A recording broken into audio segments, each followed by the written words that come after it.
अगर कोई आपको मारेगा तो मुझे लगता है कि सामने कोई मानव होगा तो उस मानव को आप ये मान सकते हैं कि आपने एक थप्पड़ मारा, आप दूसरा थप्पड़ भी सहन कर सकते हैं। लेकिन अगर सामने दानव है तो अगर मारना एक हाथ से मारता है, दूसरा हाथ से उसका जवाब भी दीजिए। मैं एक सन्यासी हूँ। अगर हमें शास्त्र का प्रशिक्षण दिया गया तो शास्त्र के साथ साथ शस्त्र का भी। अगर हमारे हाथ में एक हाथ में माला है तो दूसरे हाथ में हम भाला लेकर के भी चलते हैं, जिससे समाज को शिष्ट भी किया जा सके और दुष्टों को उनके कृत्यों की सजा भी दी जा सके। एक सन्यासी का सही कर्तव्य होता है। जब आप नाम बदल देते हैं ना, फैजाबाद का नाम अयोध्या, इलाहाबाद का नाम प्रयागराज, अब लोगों को लगता है कि उनके नाम न बदल दें। देखिए, जो हमारी पौराणिक पहचान थी, हर व्यक्ति जानता है। कोई बोलेगा राम जन्मभूमि कहाँ है तो लोग ये तो नहीं कहेंगे फैजाबाद में है। राम का जन्म अयोध्या में हुआ था। जिले का नाम भी अयोध्या ही होना चाहिए, फैजाबाद नहीं। कुंभ कहाँ होता है, संगम कहाँ है, वो प्रयागराज में है।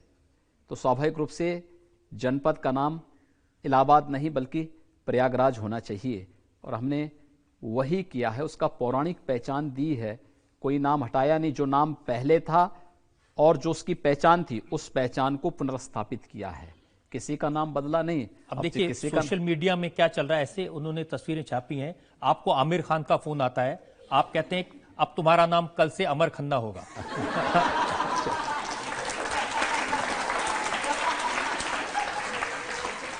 एक फोन आया क्रिस गेल का, आपने कहा अब आपका नाम कृष्ण गोयल होगा।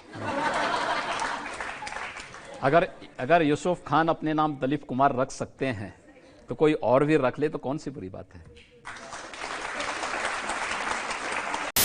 मायावती जी भी कह रही हैं, अखिलेश जी भी कह रहे हैं और राहुल जी भी कह रहे हैं, और आपने तो जनता से कहा था कि मेरी सरकार बनेगी तो गुंडों को चेतावनी है, या तो काम छोड़ दे गुंडागर्दी का या बाहर चले जाएं।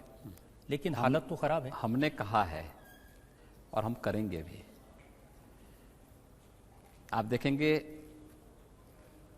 बहुत शीघ्र आपको प्रदेश के अंदर लगेगा। यद्यपि इस बात का एहसास सबको है, कुछ क्षेत्रों में घटनाएं घटित हुई हैं और दुखद हैं, लेकिन हम चिन्हित कर चुके हैं कौन लोग इन घटनाओं को कर रहे हैं।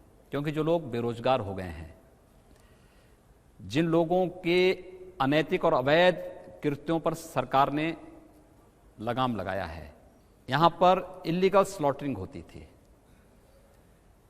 हम लोग जब पहले दिन चार्ज लेने के बाद हमारा मंत्री परिषद बैठा था, हम लोगों ने प्रशासन से जानना चाहा कि भाई ये एनजीटी और सुप्रीम कोर्ट ने कुछ आदेश जारी किए हैं, क्या है सब, क्यों इसमें कार्रवाई नहीं हो रही। कहा साहब ये कभी नहीं हो सकता है। हमने कहा जो कभी नहीं हुआ वही तो करने के लिए हम लोग आए हैं, और इसीलिए इलीगल स्लॉटरिंग 24 घंटे के अंदर बंद होनी ही चाहिए, ये हम चाहते हैं। तो जो इलीगल स्लॉटरिंग कर रहे थे तो वो तो बेरोजगार होंगे ना, लेकिन बेरोजगार के लिए उनको मजदूरी करनी पड़ेगी, मनरेगा उनके लिए है। वे लोग अगर अपराध करेंगे ठोक दिए जाएंगे, और वही कार्य हम कर रहे।